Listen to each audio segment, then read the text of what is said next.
Hello, everyone, and welcome to another PropMoto webinar. My name is Franco. As always, I will be the host for this. I'm the editor and co-founder of PropMoto. Thank you all for joining.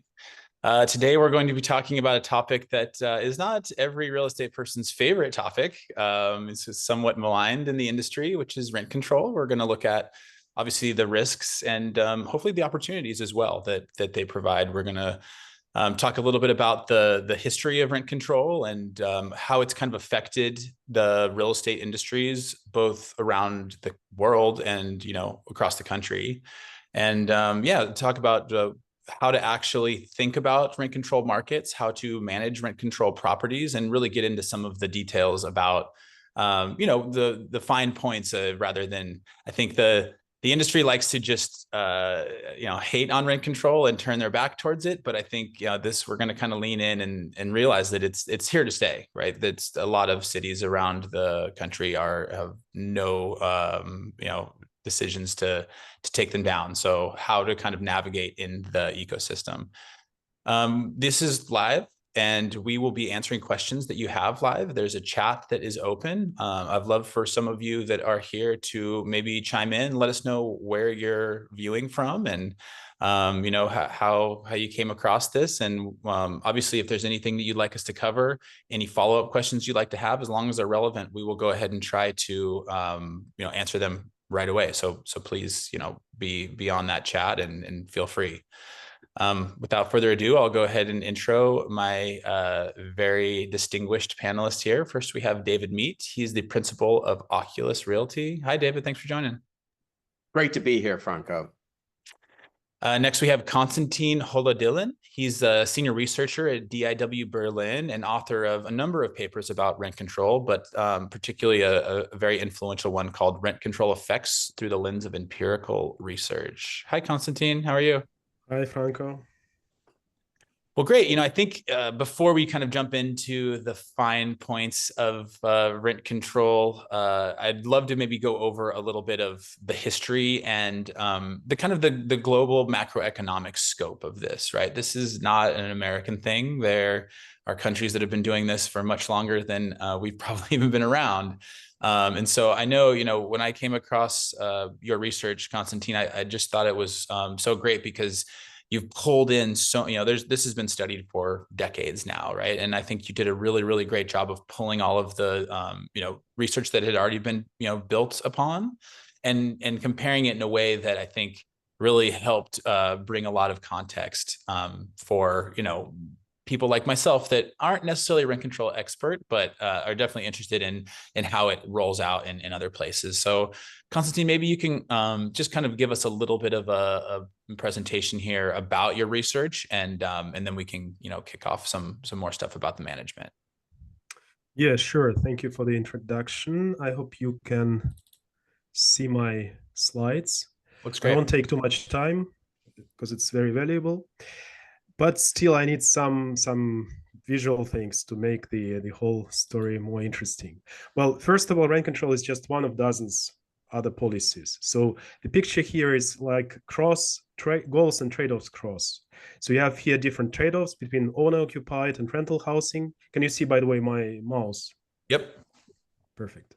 And you have another trade-off between affordable and sustainable housing. So if you want to make housing more sustainable, more decent, of higher quality, then it will be less affordable.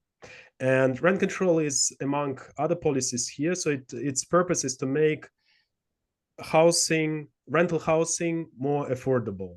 And there are other policies that the red-colored policies are those that do not require any subsidies from the government. It's just prohibition. So it's the least expensive policy of all, rent control.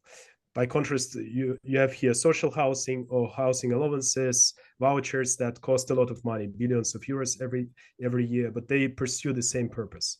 And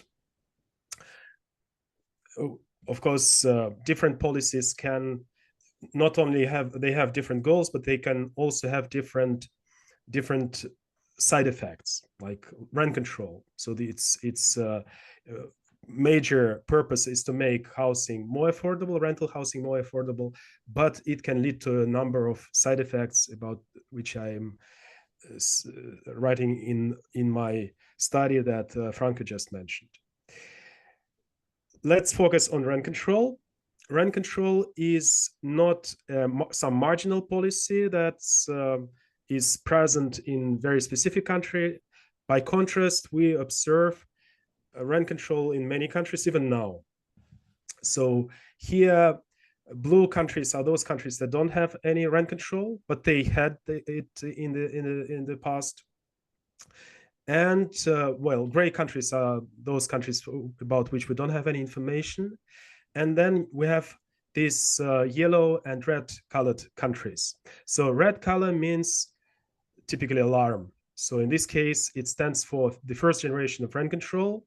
And typically economists distinguish between two generations. So the first generation is historically the first, therefore it's called the first. It's originated, by the way, already 2000 years ago, during the times of Julius Caesar. And it's still present, as you can see by now. So it's a very strict policy. Basically, it means that the rents are frozen. So no matter what happens with other prices of other commodities and products, rents remain the same. The second generation that was introduced in the late 60s, early 70s is much more flexible. So typically it allows for rents to be adjusted at the pace of cost of living. So in this case, the rents are not remaining frozen. They can be adjusted to the increases in the overall price levels. And we see that in many European countries, as well as, for example, in Canada, we have the first generation, the flexible rent control. By contrast, in some developing countries in Asia and in Africa and also in South America, there are still some countries that are using the first generation of rent control, the very strict rent control, as well as even in some European countries. Now, here what we can see is so we just seen the geographical distribution of rent control. Now let's look at its evolution over time. So here what the graph measures is the intensity of rent control. So if you have first generation rent control, the graph goes up to the unit, to 1. If there's no rent control, then the graph is at 0. And so we see the last 100 years where the rent control was, or the intensity of rent control was oscillating between no rent control and very strict rent control. Especially if we look at Europe, this is this blue line. We see that it fluctuated toward world wars. So this is the First World War. This is the Second World War. Similarly, in the US is green line here, especially during World War II. There was a great increase in the intensity of rent control in the United States. But then what we see is that it's relatively easy to be introduced, and then it takes decades to dismantle. And we also see another episode that led to the introduction of rent control, which is, as you can rightly guess, is COVID. So in quite a few countries, first generation rent control was introduced in order to cope with the crisis caused by corona pandemic. Well, that's basically it. I have tons of other graphs in my storehouse, but maybe it would be better to stop here and yeah, that's great. I mean, these are fascinating, and I think, give a lot of context for how they came about, where they are. Maybe Konstantin, you can follow up with a little bit of information about the effects of this, right? I think that was some of your really great research. Is when you have these rent controls, what does it do to prices, home ownership, particularly prices of buildings that are even around the rent control buildings, because it doesn't uniformly hit one area, right? There are kind of pockets of it. And you can go ahead and stop sharing your screen there if you need. Okay.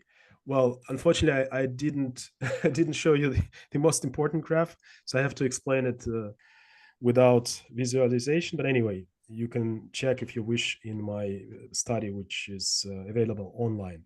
So the purpose of the study was to provide an objective picture, because there are many in the media, in the political debates, you always find pros and cons of rent control. You always find some opinions about its positive and negative sides. But what I was missing was the objective point of view, meaning that nobody tried to collect the whole body of research and to present whether there are some consensus with respect to certain effects or not.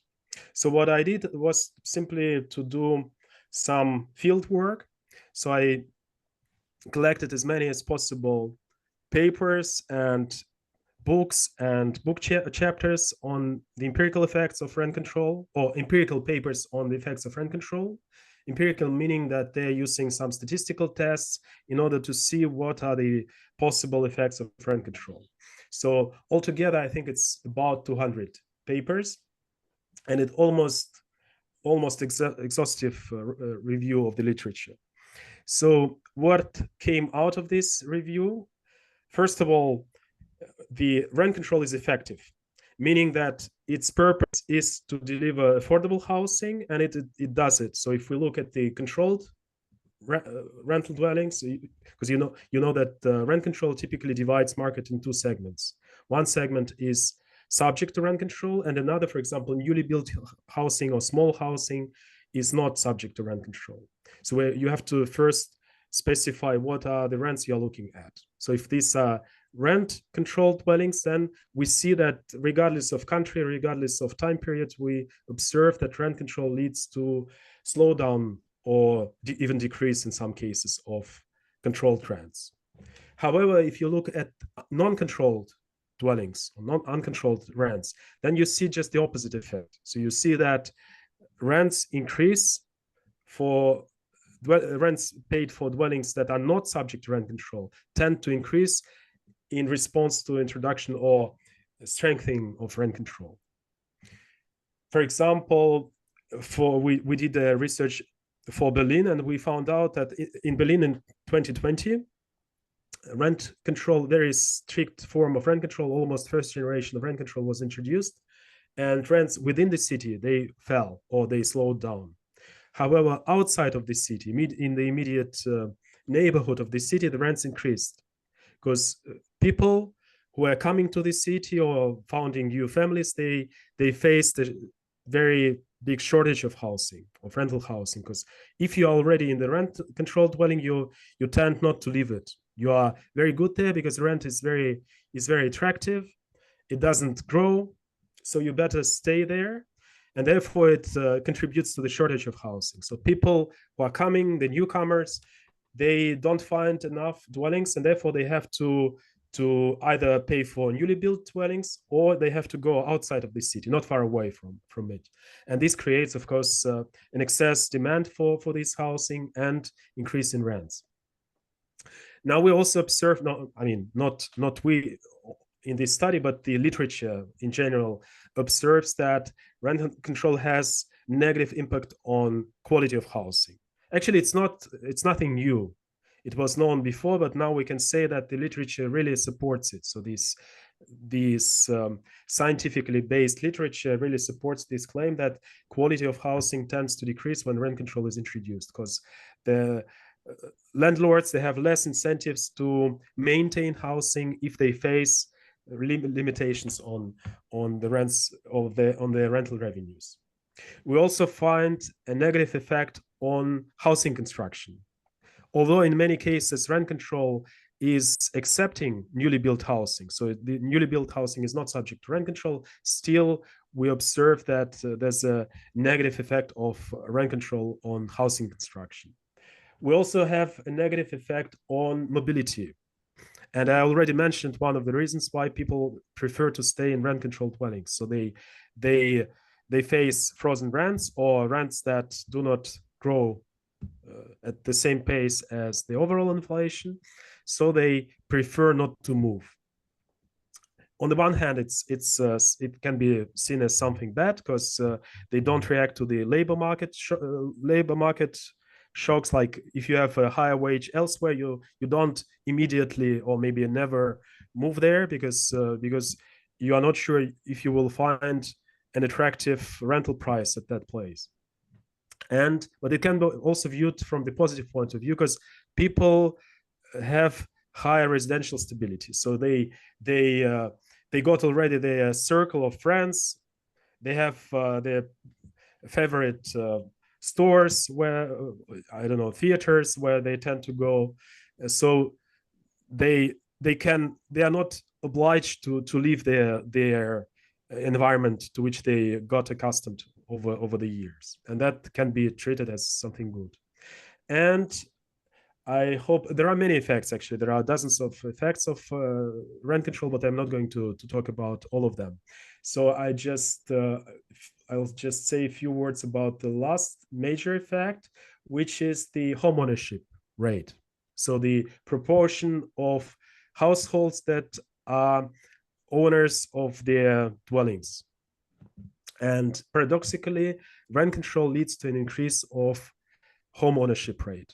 Maybe not immediately in the long run, but we observe that if rent control is stricter, then we are going to have a higher home ownership rate. And it seems paradoxical because the main purpose of rent control is to protect tenants from rent increases. But in the end of the day, we have less tenants and more homeowners.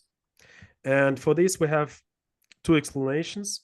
So one explanation is bad landlord, the landlord who faces frozen rents or not growing rents, and therefore prefers to sell housing, for example, convert it to condominiums. And another thing is tenant side or renter side. So the tenants, they face shortage of rental housing and they have to react somehow. So one reaction we've seen, they rent housing which is not subject to rent control, but in some cases they're also forced to become homeowners. So they wouldn't be homeowners otherwise, but they don't find housing, and therefore they, even if they don't have enough financial resources, they prefer to invest in buying housing and they become homeowners. So that's basically these were the major effects of rent control. Yeah, that's fascinating, Konstantin. And I think a lot of things that most people have already gotten a sense for, right? Kind of there's an inefficiency that comes with rent control. People maybe stay in a house longer than they should, even if it's maybe an extra bedroom. Likewise, I think there's a lot of disincentivization for the real estate industry to, things like deferred maintenance, obviously construction. The homeownership, I think, is one of the most shocking pieces of your research. And I think actually it is one of the ways that there is some opportunity, right? Like having places where there is large home ownership, particularly if you're building condos that you're going to sell, right? I think knowing that there is rent control measures in place might kind of give you a little bit more comfort of knowing they could sell because there's just less rental stock available. So it's really, really fascinating. I appreciate all your research and sharing that with us. I'd like to turn now to David. Many of you might know David. He's been on a few of our webinars before, expert and practitioner with lots of experience. Likewise, lots of experience with rent control. He's worked in New York and DC, which are two markets that have had, still have rent control measures. And I know he wants to just talk a little bit about, some of the kind of nuances of rent control. I think it's very easy to kind of paint this with a broad brush, but depending on how the measures are enacted, they really do change the landscape of the opportunities, the threats, and also how you do the management of it. So, David, without further ado, take it away. Yeah, absolutely. I really appreciate the opportunity, Franco.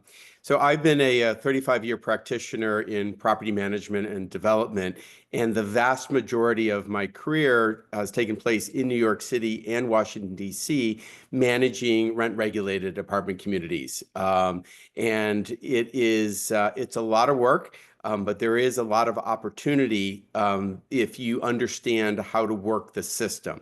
Before I go into that, I did want to ask Constantine a question. One of my personal experiences in managing lots of rent control apartment communities and meeting rent control residents who in many cases had been living in our building for a very long time, I found had a kind of an economic disassociation with reality. Is that their housing costs were actually such a low part of their overall income, particularly in rent control markets that don't have means testing, which I'll talk about shortly. Do you believe that that also is one of the reasons that maybe homeownership becomes an opportunity because they have, frankly, more resources to do that? And for example, in New York City, I knew a lot of people in New York City who had summer homes and didn't really make that kind of money, but they were paying us so little that they were able to live that kind of lifestyle. And I just was wondering in your research if you came across that somewhat. Yeah, sure. That's a perfect question. Actually, that's another explanation why the homeownership rate may increase. And indeed, if you observe, there are several cases when you have data on the what you call rental burden, which is the proportion of rental expenditure in the total disposable income of a household. And for some countries, like for Spain, but also for East Germany, we have long-term data, and we see that in in the beginning, this proportion was like 25%, which is actually a kind of average, long-term average. So you observe on average, regardless of country, regardless of time period, that the housing burden or rental burden is about 20-25%. It's a kind of normal value. But in those countries, toward the end of this first rent control generation, you had a very, very tiny proportion, like 5%, 3%. So of course, if you are paying just 2% of your income on rent, because the rent is frozen and it's frozen for many years, while other prices increase without end, then you'll have more resources to spend them on acquiring another property. And what I forgot to tell you is another important thing is that, unlike, for example, housing vouchers or social housing that are focusing on specific groups of population, rent control is focusing on dwellings. So no matter who lives in those dwellings, poor person, rich person, they always obtain the advantages of low rents. And this can be problematic from the point of view of the income distribution. Absolutely. And what a great segue. Let me go ahead and share my screen. Can everybody see that? Yep. All right, hold on. We're in the wrong spot. All right. So building on Constantine's discussion about kind of world rent control, I wanted to talk about rent control in the United States. And I think it's important for any practitioner who's about to invest in this marketplace to kind of understand around the country, each individual marketplaces and what goes into rent control. According to a recent study that I read, 182 municipalities in the United States have a form of rent control. And of course, the major cities are New York City, San Francisco, the Los Angeles, Oakland area, and then, of course, Washington, D.C. The examples that I'm going to be using are mostly New York City and Washington, D.C. based because that's where I've got decades of experience. But I do know from talking to my colleagues in the West Coast that it's somewhat similar in how their rent control is set up in regards to how you can actually create value. We'll talk about that. What Constantine was just talking about with me was basically means testing. And there's a lot of differences in the rent control regimes in these different municipalities. For example, New York City as of 1996, actually had a means test where if in fact you earned X number of dollars, at the time it was 200,000, your apartment actually became deregulated and went to market rent. Whereas in the District of Columbia, there's no means testing whatsoever. And so you'll find, and I'll talk about the politics shortly, upper Northwest in DC, which is traditionally the highest income quadrant of the district, is the most vocal about protecting rent control. Why? Because they have the most to lose. They have plenty of income, but they don't want to lose the benefit of rent control. Another interesting change and key differences from market to market is this primary residency issue. Again, New York City has a rule says that you have to be the apartment that you're living in has to be your primary residency. Whereas in DC, it doesn't have to be. So you can live part-time or most of the time outside the city, keep an apartment as a pied-à-terre, and it means nothing to the rent control regime, furthering that economic difference that Constantine was just talking about. New York City also has rights of succession, which is if your parents lived in an apartment and you can prove that you've lived in this apartment for the 2 years prior to your parents either vacating or passing away, you can inherit the apartment. That does not exist in the District of Columbia and in the West Coast and a lot of other jurisdictions. In fact, I think New York City is the only one with rights of succession. But one thing that most of the rent control regimes have is this tenant bundle of rights, where it's not just price control on the rent, like it's an X number of increases. There's a whole myriad of bundle of rights about how you are dealt with if you're a housing provider that one needs to be aware of. So this is just a very broad overview. Obviously, there's a lot of research that goes into this, but I think that whatever jurisdiction that you're in, you need to make sure that you understand exactly how it works. One of the things that I've learned over my 35 years is when it comes to rent control and housing, it is absolutely a political issue. As Constantine indicated, as an economist, as an academic, everybody agrees rent control really doesn't work. It doesn't create affordable housing. And every economist will probably indicate that. But landlords have traditionally been vilified. Going back centuries. And the politicians understand that, and it's politically expedient for a politician to side with rent control because, frankly, there are more tenants than there are housing providers. And that's just a natural existence that I think you need to be aware of. And as much as you may wish to believe that how a capitalist society, particularly in the United States, worked, it's just not how it worked.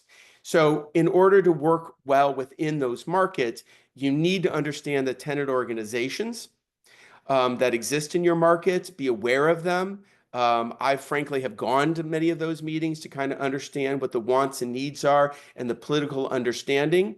It's kind of like, keep your friends close, but keep your enemies closer, because you need to really understand the political implications. And then understand that there is traditionally in these cities that are municipalities that have rent control, particularly robust rent control, that there is a government bias, at least in my opinion. In New York City, there's the Rent Guidelines Board, which is the organization that sets out on how to set the rents every year or every 2 years, as it may be. And in DC, we have something called the Office of Tenant Advocate that came out of the 2006 Rent Control Act, basically saying, we're the government, we're here to actually help the tenant and ensure the power of rent control to reduce rents and increase your rights. And I won't get into the politics of that, but just be aware of it when you are involved in it. David, I want to stop you for a second yeah, there. absolutely. One thing that I think is really interesting about this is the kind of the reputational risk that comes along with owning a rent control property, right? Like, on its surface, owning a rent control property is somewhat of a community service, right? But it's not viewed as such, right? Like, let's say rents go up for somebody, Obviously there has been bad actors, right? A lot of condo conversions that happened in New York that I think, most people can look back on and say that probably wasn't, the right thing to do. But, how can a real estate company maybe navigate those risks, right? And try to pitch this in the light of like, okay, even though we're going to own these rent controls, like this is going to be looked upon favorably by the general public for our organization. Yeah, absolutely. And I'll talk more in detail about that in my next slide. But the first answer to that question is not only you understanding where your tenant organizations are coming from, but you need to be active in national and local trade associations, because they are the advocacy organizations that give you as a housing provider a voice. And the great examples are, obviously the National Apartment Association. Shout out to them for all the work that they've been doing, particularly in the last several years, as the former administration was trying for national rent control and a tenant bill of rights and these things. But in New York City, if you're operating in New York City, you have to be a member of the Rent Stabilization Association. They are the #1 organization that represent rent control and rent stabilized owners' interests. And in the District of Columbia, it's the Apartment and Office Building Association, AOBA, which happens to also be the NEA affiliate in DC. And similarly, San Francisco has the San Francisco Apartment Association, who also spends a great much of its resources in tempering rent control changes. So I think it's really, really important that you understand that if you're going to be in the business. And then advocate, advocate, advocate. You need to have a seat at the table. And the great example that I use, and those who are on the call today who have been practitioners in the District of Columbia, in 2006, they passed the Rent Control Act. It was actually called the Rent Control Reform Act of 2006. What a lot of people don't know is that the attorneys who were excellent in representing the industry through AOBA, there was actually one client in that, and that happened to be the firm that I ran, Darrow Realty. And we realized very early on that all the changes that were going on were not good for business. So we made sure we had a seat at the table, and we were able to generate at the time the best deal that we could in reforming rent control in the District of Columbia. Similarly, that happened in New York City during 1996, which was an interesting political situation. There was a Republican governor and a Republican assembly. Again, just it happens to be perchance that's what worked to make some of the changes like the means testing go into effect. Same thing in all the other rent control markets. So having a seat at the table for your organization, whoever it is, it's extremely important to be able to ensure that you understand what's going on and you're able to navigate properly. So that being said, rent control isn't fun, but there are opportunities there. And I'm here to tell you that, we've created a lot of value, both in my time in New York City and Washington, D.C., for our own book of business, as well as our clients understanding rent control. #1, it's a high barrier to entry. And as Franco indicated, people don't understand it, and there is a bit of a reputation to it. In fact, I know lenders don't understand rent control. And that's why a lot of the business I did in the District of Columbia was with a regional bank that was started by a local practitioner who truly understood what rent control was about. And most of the properties that I've been involved in were financed by that bank. It's very hard to get other companies or other banks to understand the ins and outs of rent control. So one, there's a high barrier of entry. So it's a great opportunity if you're an operator to be in those markets, to seek out those properties where the opportunities live. But you must know the local rules and reputations. For example, New York City, that primary residency issue that I brought up before. Well, you know what? That's an interesting opportunity. You can actually remove residents from your building if you can show that they're no longer in your primary residency. And when I was in New York City, we actually hired private investigators to figure that out in order to get our apartments back, which created a tremendous amount of value. In the District of Columbia, we have something called the Tenant Opportunity to Purchase Act. And even though that's not directly involved in rent control, it typically comes up in the sale of a rent-regulated apartment community that requires you to understand rent regulations, administrative petitions, and whatnot to be able to manage that effectively. And I can't underestimate this. You have to engage a local attorney with local experience. There are lots of them in every single market. In District of Columbia, there's 2 or 3 firms that specialize in this. Before you even begin looking at an apartment community that falls under rent regulation, hire counsel to make sure that they're helping you navigate all the shoals that comes with owning and managing rent control. So with that being said, I'm sure a lot of people that are on the call today are interested in this, because how do you make any money? So I would say from my own experience is that you have to make the plan. It's unlike buying a conventional multifamily community where you might do, your regular pro forma, you develop your IRR, and you go out and you raise money and you buy the building. That is not the case with rent control communities. You have to do acquisition underwriting that takes into consideration short-term costs, long-term costs, short-term gains, and long-term gains. And be able to effectively do that is very, very important. The photograph to the right here is a property called South Cathedral Mansions, which I'm a partner in. And I know that one of my partners is actually on the call today. And this was a very long-term program on repositioning a property that was a 1927 building, and how we were able to create value, reposition this, increase the unit count by about 35%, and create value for all the stakeholders, the legacy residents who still live in the building, and all the new residents who have a fully functional modern building after years of decline that Constantine had mentioned, what happens very often in rent control. So underwriting that and creating those projections is extremely important to understand what happens. The next item is your capital project scope. You are buying mostly old buildings. Most rent control is a function of age in the legislation. New York City, it's 1971 and older, and in District of Columbia, it's 1975 and older.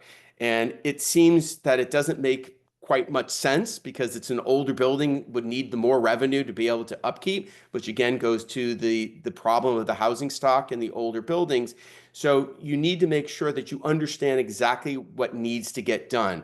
Is it a full, you're not going to do lipstick on a pig in a rent control building that's 80 years old. It's going to have to be replacement of systems, roofs, windows, all sorts of things. In the case of our South Cathedral project, we had fine arts issues where we had to deal with making sure that the windows matched and a lot of other things. And you will find this in New York City, which is the first time I dealt with this. Again, with windows. What's it with windows? Is how much it costs to replace windows in design and things like that to be aware of. The plan also then needs to be an understanding of the administrative petitions that most rent control regimes have. There is an ability to increase rents, to create value, to do all sorts of things that a lot of people who are not in this market understand. And this could be an entire seminar alone. But for example, New York City has what's called major capital improvements, MCIs, for those who are in the New York City market. There's fair market rent appeals, that if you acquire a property, you can then indicate what your situation is. There are vacancy rent increases that you can be allowed depending on if your property is either rent controlled or rent stabilized, which I'm really not going to go into in the New York City market right now. But there's just a myriad of ways to go about doing this. In DC, there are hardship petitions, substantial rehabilitation petitions, which are very similar to New York's MCI, voluntary agreements, and things like that. One of my favorites happens to be a hardship petition. which we made sure in 2006 didn't lose any of its teeth. And my firm was one of the very first firms, after literally decades of nobody taking advantage of it, to go in and get a hardship petition, which is an extremely difficult process, full of paperwork and planning to show that you are not getting the statutory return that the law allows you to do. Now, over the years, some of that's been chipped away, particularly in the District of Columbia, where I have most of my experience, but it's still an opportunity to go about recasting how you go about managing the building. And if you combine the TOPA opportunities with administrative petitions and voluntary agreements, where you come together with your tenant councils and your local politicians in DC, the ANC commissioners, you can create something that you can be very proud of. And fortunately, I've been involved in some absolutely beautiful properties that have been saved from decline, that I drive by in the District of Columbia and in New York City still to this day because of managing rent control. Mm-hmm. So making the plan is extremely important, but then working the plan is just as expensive. I go back to legal counsel. You need to hire the smartest people in the room who understand, have decades of experience, and can help you again run through all the forms, how it's done, double check your work, ensure that your petitions are filled out correctly, and work through everything. There are lots of forms and lots of fees. Going back to your underwriting, your acquisition, you need to understand and put in that it's not just your closing costs, it's all the money that you're going to have to spend for these lawyers, for the consultants, for just the fees for filing these petitions and doing things like that. And then, like anything bureaucratic and legislative, there's paperwork, paperwork, and paperwork. Proof of improvements, all the receipts that you have to do, copies of canceled checks to make sure you're getting your capital improvement increases or your hardship increases. And this is just the beginning. I could go on for a long time going through how this is done, but there is an opportunity to do it if you can underwrite correctly, find the right acquisition, get the right lender, and put together a phenomenal team that understands how to manage rent control. You will create housing that creates value for all the stakeholders. So that's basically it. That's great. I mean, there's a lot to unpack there. And obviously, you have coming from a lot of experience with it. I think in my experience, there is a lot of real estate companies that maybe just shy away from this and say, well, that's only for kind of this, people who do that, right? Specialized ownership groups that look at just rent control. But, after listening to you, I think there is an opportunity for, traditional property owners to also have this in their portfolio. I also think, there is a certain floor, obviously, that these, underwriting is difficult, but these are cash flowing properties, there's not going to have high vacancy, not a lot of instability, right? So maybe folded into the right portfolio, it could be accretive as well, right? The district, in my conventional properties, we usually budget about 50% turnover. That's just the nature of the transitory employment base of the district. But in our rent control apartments, I always budgeted about 30% because of that lack of mobility that Constantine talked about. That's very, very true. Great. We have a question that came in for you, Constantine. I'd love for you to field this. And David, if you could go ahead and just stop your screen share. It's basically about this kind of built to rent, right? How common is it for built to rent, which is a huge and growing piece of the real estate industry, to also be subject to rent control measures, right? This person is from Spain, and they said that there was kind of a last minute switch up that they were subject. But in your research, did you see anything about the split between kind of the older stock and the built to rent stock? Yeah, very good question. Actually, for in order to make this graph that I showed to you with intensity of rent control, I had to go through hundreds of legal acts in different countries over different time periods, and including Spain. And I cannot say you exact number. I cannot say like in 60% of the cases you have this exception for newly built dwellings. So the question is actually about the how frequent, how common is the case that the newly built dwellings are exempted from rent control. So I cannot give you an exact number, but I can say that quite a few countries had and still have this regulation. Even in Spain, in Catalonia, a couple of years ago, 3 years ago now, they also introduced this regulation, and newly built dwellings were exempted, not for the whole life of theirs, but at least for 5 years or 10 years, if I'm not mistaken. But apparently, in the Spanish law that was adopted in May 2023, if I'm correct, they dropped it. Actually, they also changed another thing. Like in the New York City, you have this small landlords exemption. So if you have, I don't know how many, 10, less than 10 or dwellings, David? I believe it's 6. 6, okay. Less than 6, then you are no longer big landlords. You are not subject to rent control. And in Spanish law, that's one of the few laws outside of the US that has this limitation. They also first introduced 10 dwellings as the limit for, as a threshold to separate between small and big landlords, and then they reduced it to 5. So you see how creative the lawmakers, and how actually how what's the word for it? How ad hoc are these these thresholds? Because it's very subject to political pressure. So today, big landlord is one who has 10 dwellings. Next day, after the pressure from political groups, it's just 5 dwellings. So and it can have an enormous impact, of course, on the market. Right. I mean, this is obviously a prediction, but I would guess that places that are struggling to have new supply get built will probably, think twice about slapping rent control measures on them, right? I think, if there is enough stock for everyone, then it would make sense. But I know, lots of markets, particularly California, they want new houses built. And so I would imagine that places like that, it probably wouldn't be very common to have the new built to rent have, this kind of rent control slapped on them.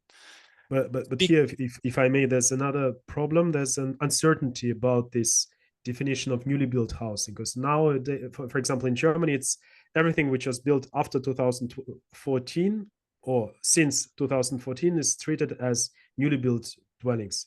But nobody guarantees that in new law will not increase this threshold to say 2020 or 2025. So, and then automatically all those dwellings were considered as newly built, they all of a sudden turn into old dwellings with all the legal consequences. The rugs can get pulled out quickly. That's definitely true. And, we also have another question here is, asking a bit of a prediction on our end, so we can go ahead and field this. What is the likelihood of rent control policies being implemented, considering the trade war, right? What's going on in the last few days?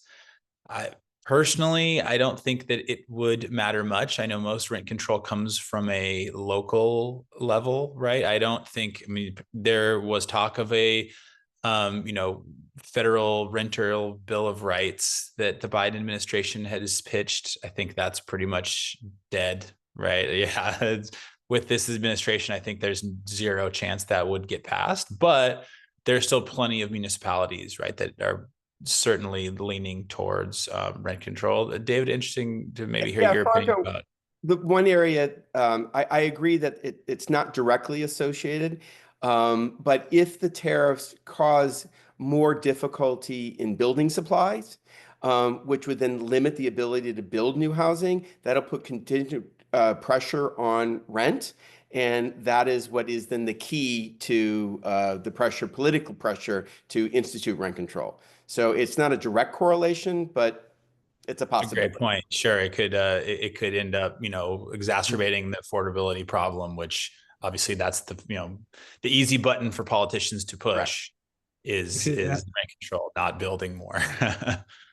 I have a historical example of this in New York City. So the rent control was introduced actually in 1920, so even before World War II, and there was no war in the United States, no war destructions, and still they introduced rent control because of the lack of new construction. So during World War One, there was lack of everything, so it affected not only countries directly involved in it, but also countries outside of Europe.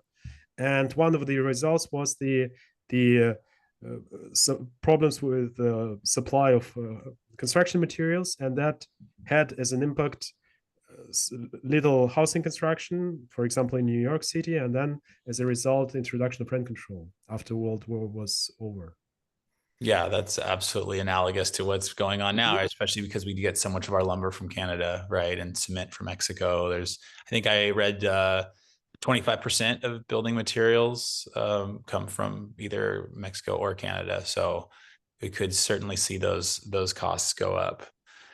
I'd like to jump really quick into something that you were talking about, David, which is underwriting, right? I think this is a really, really tricky piece of this when you're looking at getting loans or just making an acquisition, right? Trying to understand the value of these buildings. You know,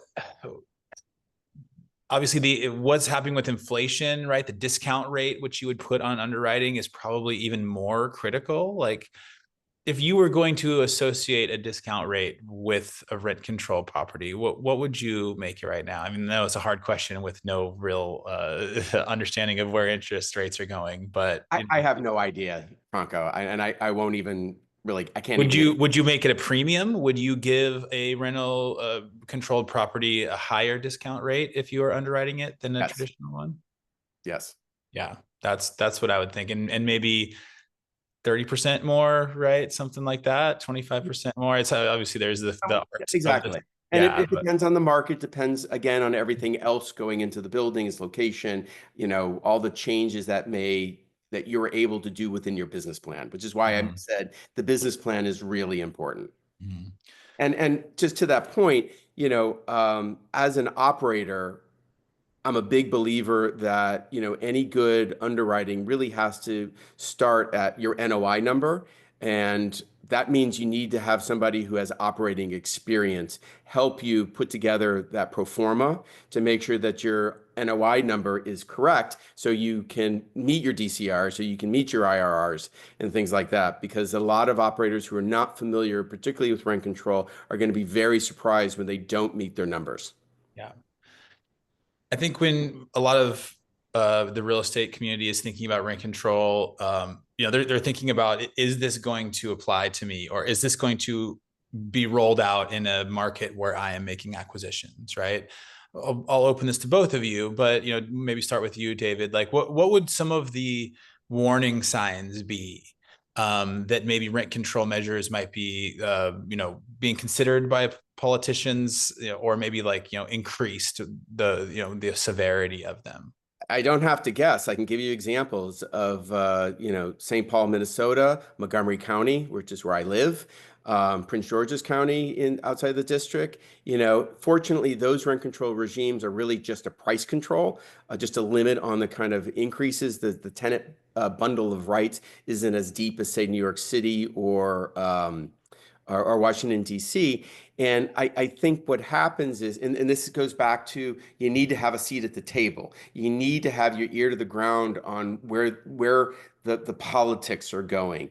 And if you're going to be in a jurisdiction that is less conservative economically, it's gonna be ripe for rent control because, again, in my experience, it's a political issue. And so if politicians who believe in the socialist dream of rent regulation, then that's who's going to get voted in, and so there's where the regulations are going to come. And Montgomery County is a great example. I posted on LinkedIn a couple weeks ago about an article in the Wall Street Journal that it's already had a chilling effect. Montgomery County is a great place to live. It's a great place to raise a family. It's relatively affluent, one of the most educated, but already multifamily operators are pulling away because of the uncertainty of its ability to create value. And Mhm. St. Paul, Minnesota, the Twin Cities, it was an extremely chilling effect. And I think that was 2 or 3 years ago that went into effect, and it basically killed all new development. So I think there's no question, which is why you have to see it at the table and understand Mhm. what's going on in your local market politically. Yeah, I mean, interesting. Some of the politicians don't necessarily campaign on it. They love to take money from landlords, but once they get in, yeah, I think you can maybe try to read between the lines of where Oh, they. I can give you lots of examples of that on the city council in the District of Columbia. I'm sure.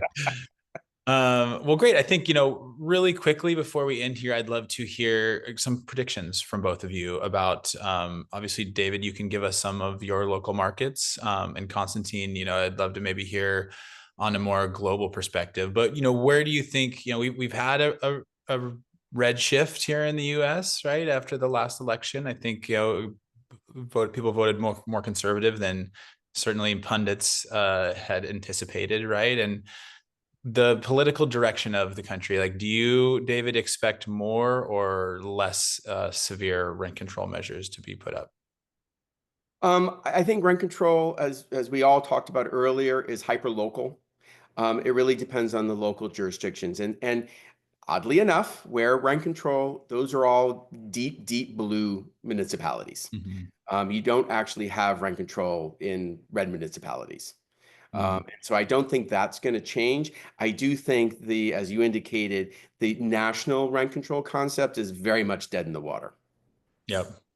Constantine, how about you? When you're looking at the kind of layout, of your map, right? And let's maybe stick to kind of North America, Europe, because I think that's where the bulk of our, listeners are now. But where do you think we might start seeing more or less severe rent control? Well, in Europe, this process already started like 10 years ago. So it started in Germany in 2015, exactly 5 years ago. And then we've talked about Spain that also joined the club. And actually, I have contacts with people from Ireland and the Netherlands, UK. In the UK, the mayor of London even wanted to introduce the first generation of rent control. It never worked, but still the idea is in the air. In some countries, it's thrown away. In the Netherlands, for example, last year they what they did was not to introduce any new form of rent control. They just included more housing under the regulation. So we see that it's already underway. In Ireland, they dropped the idea, but in many other countries, they stick to the idea of strengthening or introducing rent control, and so you can see that it's already underway. And you see, I mean, I observe it from many countries. You have this. You showed the David. You showed the picture with opponents of rent control, but there are tons of pictures showing people in all different cities across the world uh, in Japan, in Germany, in Italy, in Spain, in France, in the US that are demonstrating for rent control, which does not necessarily mean that in the end these people will obtain what they wish, but still this movement is very strong now, and we have to take into account. Absolutely. Well, this has been fascinating. Obviously, this is a huge topic that we could continue to go on and on about, but hopefully, this has provided a little bit of outline for people like myself who was a little ignorant of the kind of rent controlled world until we kind of got into some of the research on this. Just want to thank all of you for tuning in here. If any of you have any follow-up questions for David or Constantine, I would be happy to connect you. My email is franco@propmoto.com. That's franco@propmoto.com. Thank you so much. And hopefully this won't be the last time we'll be talking about this, somewhat touchy subject. So David, Constantine, thank you both for joining. Thank you for the opportunity, Franco.